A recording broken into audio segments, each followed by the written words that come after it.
didn't bring Starry because you're so distracted when Starry comes on. We're on right now. Oh, are we? Yeah. Here we go. Tell me, your Starry is yours? This is Buddy.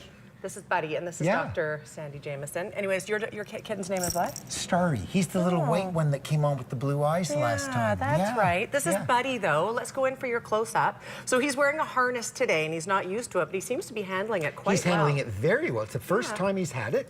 This is from my cat, Starry. Right. And this is something, just to go off the topic right away, is that I encourage people to get their their kittens, a shoulder harness and get them used to it because, you know, we have cats indoors more often now than we used to.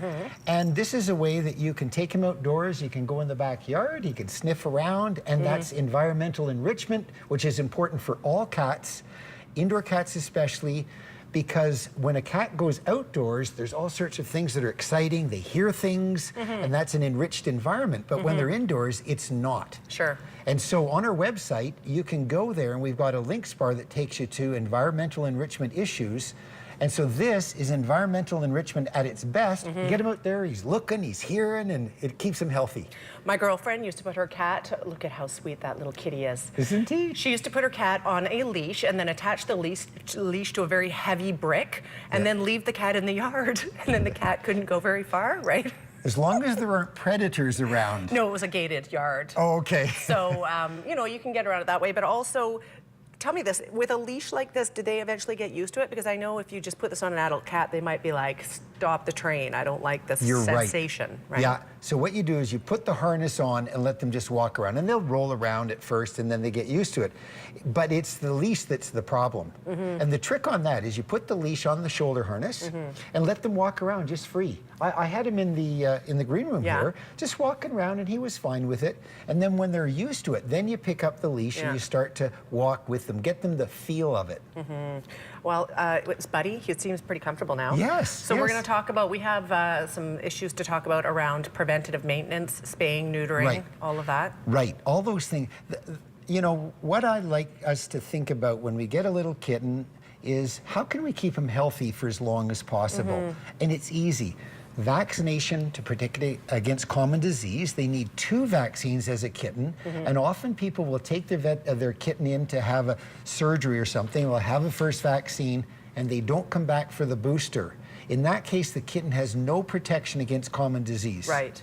Then they come in, and I check them over, and this kitten had a dull coat. And so you say, okay, well, what are you feeding? Well, I'm feeding X, Y, Z. And say, well, you know what? Your kitten relies on that food to grow up to be very healthy, we hope. And so we want it to be on a very good food. And so it's important to know that there are good foods and not so good foods. And for example, I mean, call our office if you're not sure, and we can help you to decide on what's a good food or not. And people accuse us as veterinarians of, oh, you're just trying to sell your food. Sorry, not trying to sell my food. We have it there for convenience, but I'll direct you to a pet store any day. Just direct you to buy good quality foods. Sure, because it makes a difference in the longevity of your cat. And you feel it in their coat. This guy's coat is still a little dull, but it's coming around because he's on an improved nutrition, and the owner can see the difference. And that's huge when you can start seeing that difference. Yeah, and then parasites. Yeah, let's talk about parasites. So they're born with intestinal parasites, and they get them from mom. And so they have them. Kittens come in to see me, they have parasites. I feel their tummy, I can feel the intestines are all thickened because of the parasites.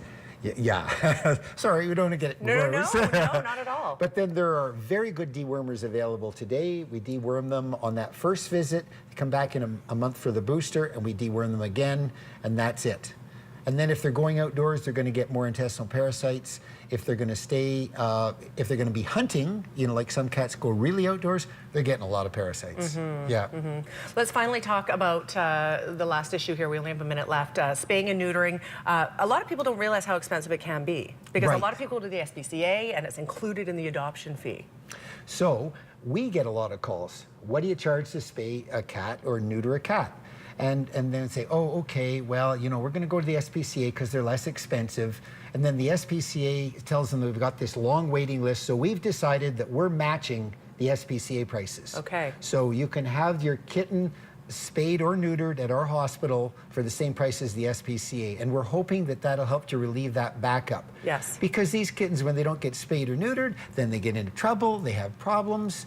And so spay them. We don't want all those unwanted kittens around. Absolutely. It's the single biggest issue at most SPCAs I know around the province. Exactly. It's like this overflow of kittens, especially at this time of the year. So very important to get them spayed and neutered. Yeah, absolutely. Okay. And so there you go. We had 30 seconds left. I don't even know. No, we're supposed to wrap now. There we go. Thank you for being here. Thank you, Susan. Thank you for bringing Buddy on. He's Hey, delightful. buddy, he was great. He was good, very good. Information on the screen if you'd like to learn more, if you would like to get your cat spayed or neutered, and they'll match the price at the SPCA. Phone number's right there. We will take a quick break. We'll be right back. Stay with us.